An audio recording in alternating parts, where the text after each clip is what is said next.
G'day, it's Mark here. Welcome back to the channel. Today we're talking about the Falcon XR, car that was released in September 1966 and went right through to March 1968.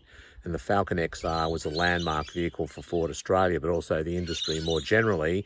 It really set a new standard for Ford and for the rest of the industry. It certainly was a massive improvement over the competing HR Holden, and even the HK Holden, which was in development, was almost completed when Holden saw the XR model. They hurriedly had to redesign the vehicle to actually extend the wheelbase because Ford had that long hood, short deck Mustang look, and it was advertised as Mustang bred Falcon, and it certainly set a new standard for the industry. The range consisted of the Falcon 500, the Fairmont, and new to the range was the GT, an exciting vehicle that Bill Burke, the Managing Director of Ford Australia, was a driving force behind that. The V8 was available across the Falcon range, 200 horsepower, available in utes, panel vans, sedans, Fairmonts, Falcons, didn't matter, wagons. So that was a new standard, because prior to that, V8s had only been really available in special models like the Valiant, for example. It had the special edition with the V8, but it wasn't widely available across the range. The 170 cubic inch 6-cylinder was the standard engine. You could also get the 200, which was the old Super Pursuit, and then the 200 horsepower 289 V8. The GT had the 235 horsepower fitted to it. Disc brakes were also available across the range. They'd only been available on the Fairmont and the XP previously. They were standard on the V8 models, but they're available as options across the range. The XR Falcon was extremely popular. It also won Wheels Car of the Year in 1966, which was a back-to-back win for Ford because they'd won it in 65 with the XP, and they sold over 90,000 XR Falcons. Even though the car was based on a US design, it was heavily reworked. Unlike the American model, which had a longer wheelbase to the wagon was on the same wheelbase, and it also had a completely different rear end. You can see the difference here between the Australian and the American wagon. The car was heavily marketed as Mustang bred Falcon, and it had a real focus on performance, which I think certainly helped Ford sales. And the past durability issues that had been dispelled with the XM and XP models was certainly ancient history when the XR was released. So it was really portrayed as a rugged Australian performance vehicle. The XR Falcon had the high performance 289 V8, the 4-speed manual, and they were released exclusively in GT Gold. Production of the GT Gold models was 684 units, but there are also a very small number of vehicles in the GT model released in other colours.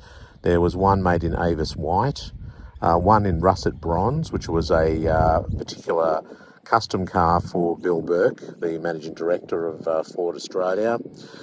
There were 8 in Gallagher Silver, which was it was a cigarette company that was part of the promotion for Bathurst.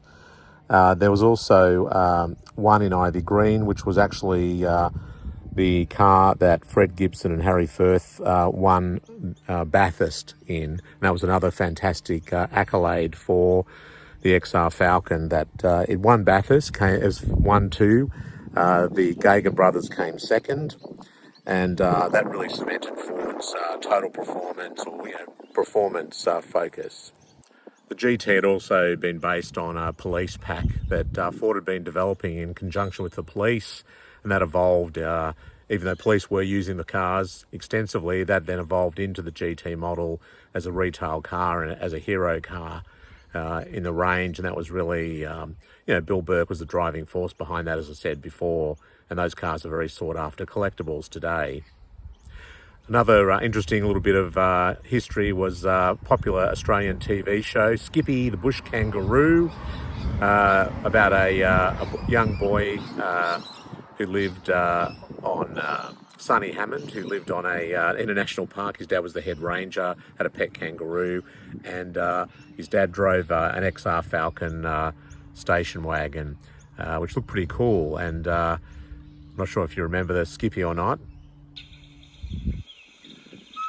But that was also a car that I'm not sure if there's a replica, but here's an image here of one that was at a recent car show, and I'm not sure if that's the original or a replica. Probably a replica, I'd suggest, but yeah, very popular TV show that went across the world, actually.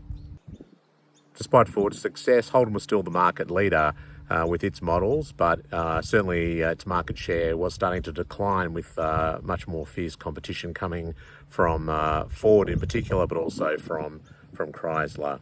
And it really set the model up, the XR, for the Ford-Holden battle that went on for many, many years thereafter.